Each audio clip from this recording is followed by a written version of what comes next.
Aquarius, reading mo para sa April 10 to 30, mga natitirang araw ng month ng April. Ano yung mga ganap, mga messages na dapat mong marinig and mga possible na paparating.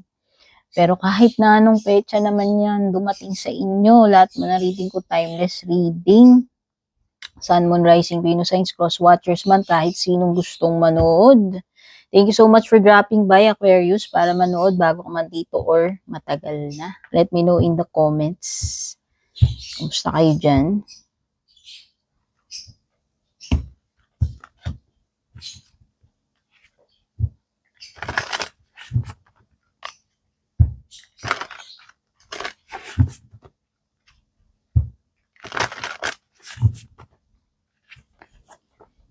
First oracle card mo is healing. Ay, ang ganda-ganda. Oh, tingnan mo yung energy.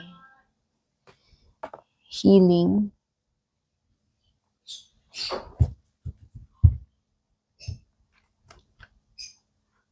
Para silang yung mga ballerina fairies. Hindi pala parang ballerina fairies talaga sila. Naka-ballet stance tsaka may mga pakpak. At saka number 4, courtship. Uy, what's this? Ano yan? Pagkikita. Pagtatagpo. Pwedeng literal na pandiligaw. Alok. Oo, proposal yan Romantic man yan or business proposal. Or mga usapan, pagkikita.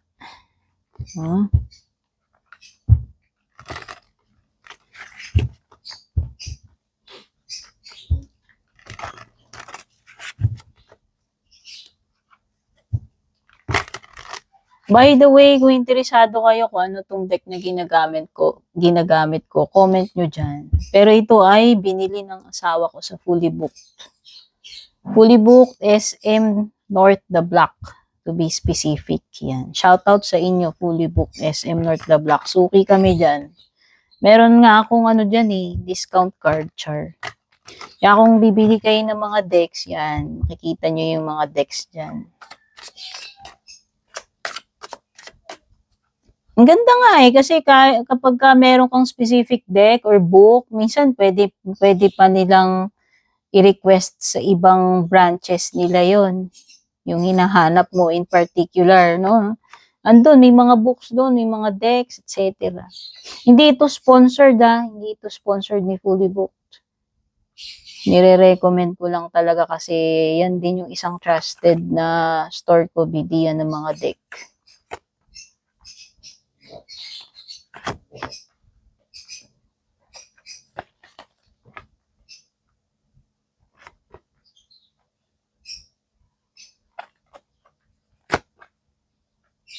Tagal na sa akin tong deck na to hindi ko lang alam kung 2023 pa ito.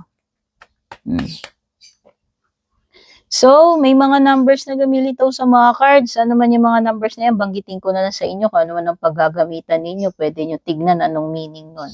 So, pwedeng may mga repeating numbers dito kasi hindi ko naman control anong mga number yung maglalabasan dyan.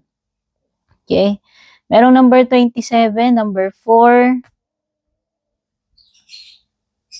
number 8, number 1, 0. Uy, matao tong cards mo. Konti lang numbers na nakuha ko kasi mostly, puro mga court cards ito. Ayan, mga tao. Dalawang queen na magkatabi, dalawang pages. Wow! Ngayon lang ako nakakita ng arrangement na ganyan.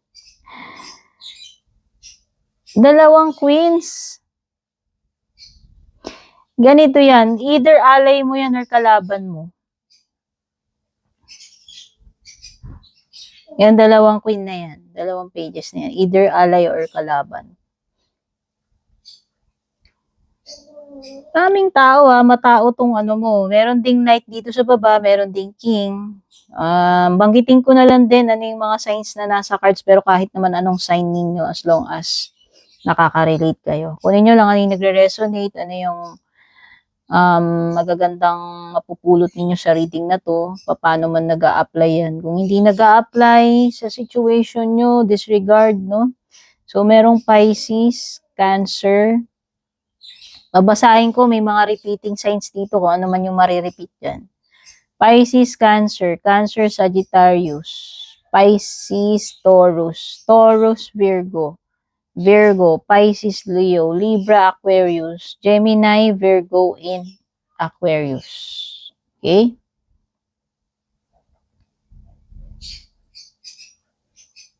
Okay, yung dalawang queens na yan, it could mean na kailangan ng nurturing. Minsan, kailangan ng emotional maturity.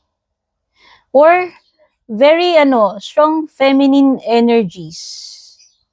Kung ano yan parang team up, coming together ng dalawang personality na may strong feminine energies or creative forces. Yun yung meaning yan. Pwedeng yan, pwedeng solid friendship, support. Kung love life yan, friendship yan, alam mo yon, very, hindi lang kayo lovers, magjowa, parang best friend mo rin siya. And at the same time, very supportive, very nurturing yung energy, very caring. Parang, pagmamahal, energy ng nanay. Workplace man yan, relationship, connection, no?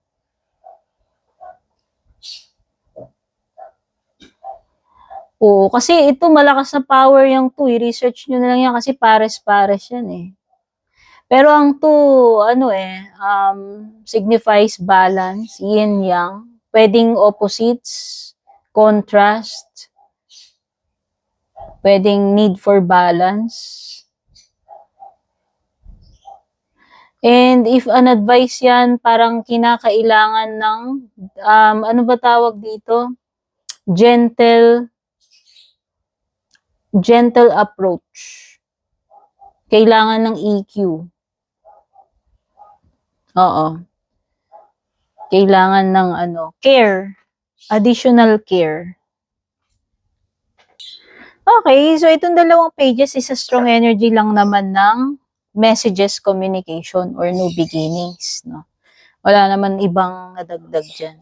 So sa tingin ko lang, malakas yung energy dito ng, sabi ko nga may courtship may pagtatagpo, may pag-uusap. So, sa tingin ko ito ay parang heart-to-heart talk. Masinsinang usapan. Oo. Andun din yung pwedeng may i-alok sa'yo. Kasi di ba sabi ko nga parang may offer, may proposal. Pwede naman literal na sweet talks, ligawan. Kasi courtship card yan Sinusuyo. Ayan, sinusuyo, nililigawan. Yan yung mga energy ng courtship Oo, sinusuyo kung may atraso, kung nagkaroon man ng tampuhan, alitan, merong healing dito, whether ito ay physical, emotional healing.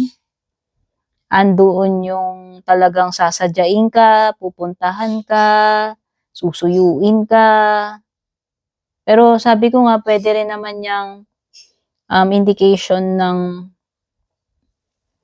napipintong relationship kasi nga parang may ligawan, may mga meet up, ganyan.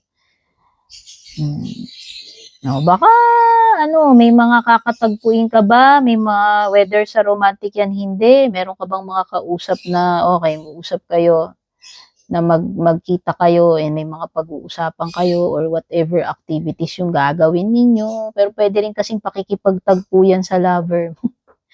Whether physical na pagtatagpo yan o meron kayong chatroom na kung saan doon kayo nagsisweet nothings, doon kayo nag-uusap So, may mga ganong energy. Malakas din ang energy dito ng motherhood kasi ang mga queens associated yan sa mga nanay. And merong mga anak dito. 2 queens, 2 pages. So, parang 2 set ng mag-ina yan O baka magkaibigan, magkapatid na mga female energy, tapos may mga anak-anak, parang ganun.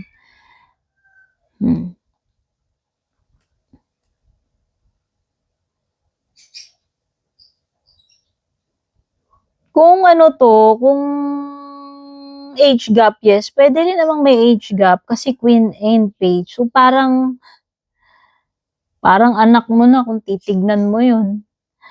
Alam mo yun? Kung age gap man yan, ha?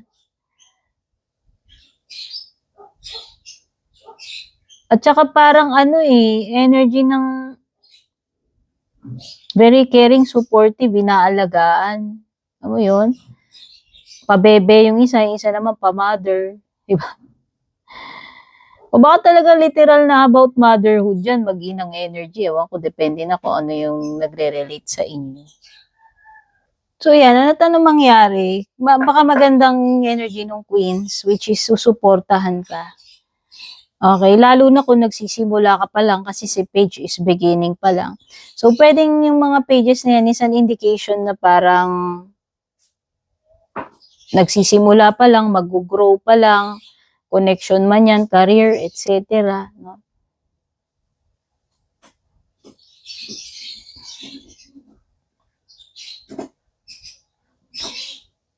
Oo, kasi malakas energy ng beginning, new chapter sa'yo new adventures, new experiences, mga possibilities na meron kang mamimit talaga, alam mo yon yung mga, ayan, na may pag-explore with the full card and ganun din naman yung mga pages. So, pwedeng may mga bagong paparating sa'yo. Sabi ko nga, new adventures, experiences, new person, new people.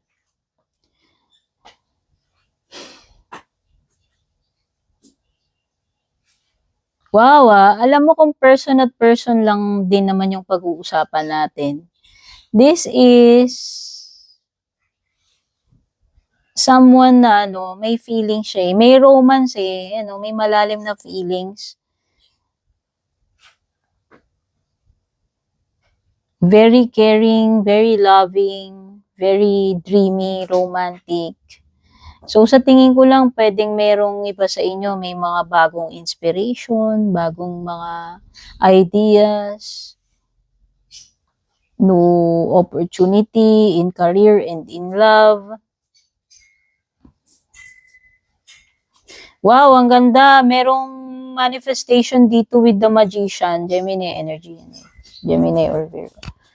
Tingin ko lang, ang gaganda ng mga nagmamanifest sa iyo and related sa career mo man to, sa pera mo, sa sarili mo, may mga magagandang transformation with the magician And nagmamanifest na itong magagandang bagay na ito. Actually, maaaring may mag-reach out, mag-take action, meron talagang panunuyo, offer with the Knight, pages, no? Page of Cups yan Very dreamy, very romantic, creative. Si Page of si Page of Pentacles naman is very down to earth kind of person. So sa tingin ko lang, this person is fun to be with. Friend man yan or romantic connection. Ang ganda, meron kang mga coins na aanihin dito with the 8 of Pentacles. Ito yung pagiging busy. So, sa tingin ko, magiging busy rin. Kung negosyo yan, sales, clients, maraming ganun, maraming tanggap na trabaho. Pero magiging successful, rewarding, fulfilling kasi ma-accomplish mo yung mga yan kung tututukan mo talaga yan Kasi nga nakikita ko parang yun yung ipa-prioritize mo, tututukan mo yan, tatapusin mo talaga. So, wala akong nakikitang pangit dito. King of Swords is yung mga matters na kailangan na maging wise ka Gamitin mo yung pagiging analytical mo, logical side mo. Okay? Pero sa tingin ko lang, pwedeng decision making yan, pwedeng may mga puzzles, problems na maaari kang ma-solve, no? With the King of Swords. Thinker yan, no? Pwedeng merong nag-iisip dito. So, hindi ko alam kung nag-i-strategize ka ba, may mga bagong plano, mga bagay na namumuo sa isip mo. Kasi nga, may mga creative ideas, inspiration, spark din dyan eh. And ang kailangan mo is yung pagki-create with the magician na itong mga plano mo na to, mga strategies mo na to, kung i-apply mo yan, gagawan mo ng magkikilos ka. Kasi ito, si magician, pag nakita natin, ano siya eh, kaya niyang makapag-create, kaya niyang i-transform yung situation. Maganda yan kasi kumpleto talaga yung mga ingredients niya, mga tools na kailangan niya. Andyan lahat kung papansinin nyo. No? Andyan ang cups, swords, wands, pentacles. So, nandyan lahat ng kailangan mo. Ang kailangan mo lang talaga is to create. Okay? And by the way, don't forget to subscribe, like, follow kung bago po kayo dito. Malaking tulong po bawat isang like, follow, subscribe ninyo sa aking YouTube channel, sa aking FB page. Thank you rin. Malaking tulong din yung hindi nyo pag-i-skip ng ads. Thank you sa mga generous star senders, yung mga nag-avail ng membership, pati na rin yung mga nag-avail ng subscription sa FB page ko. Kung gusto nyo maka-avail ng exclusive perk sa akin, yun lang yung only way. Dumiretso po kayo sa one and only official meta-verified Purple Team FB page, may check sa dulo. Kayo po yung mag-private message sa akin doon kung gusto nyo mag-inquire. Never po akong mag-a-add friend, mauunang mag-chat, mag-message sa inyo. Be careful, maraming fake na gumagaya sa page ko. Okay?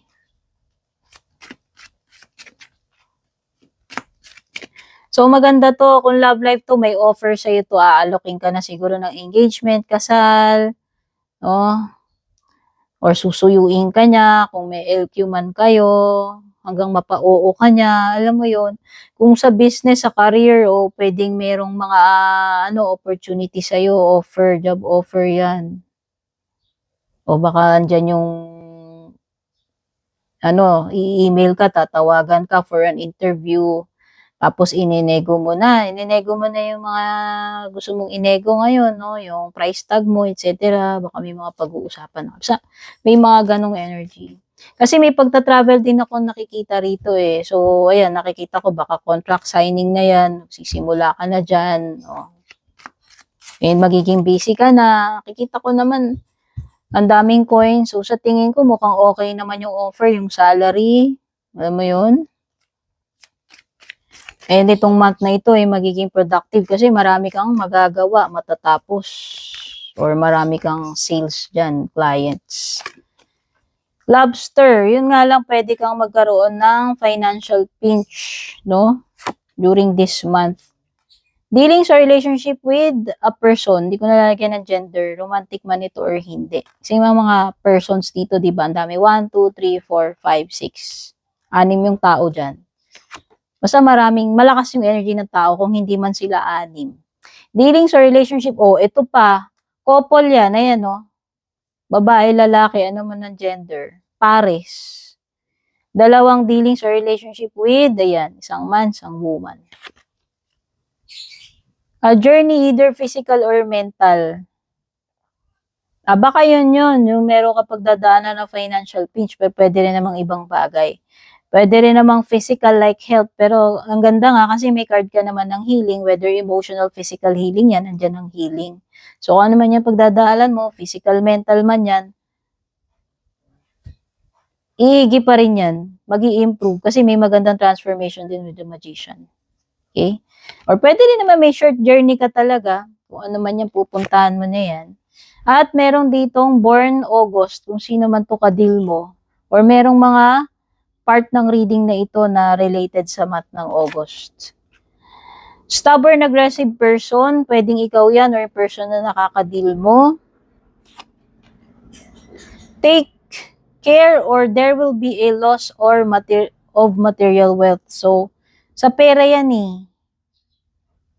Pwedeng talo ka dyan. lugi, alam mo yun, may loss eh, pagdating sa pera, pero sa tingin ko marirecover mo yan. Kasi nga mukhang marami kang ma-accomplish dito, kikitain sales, no?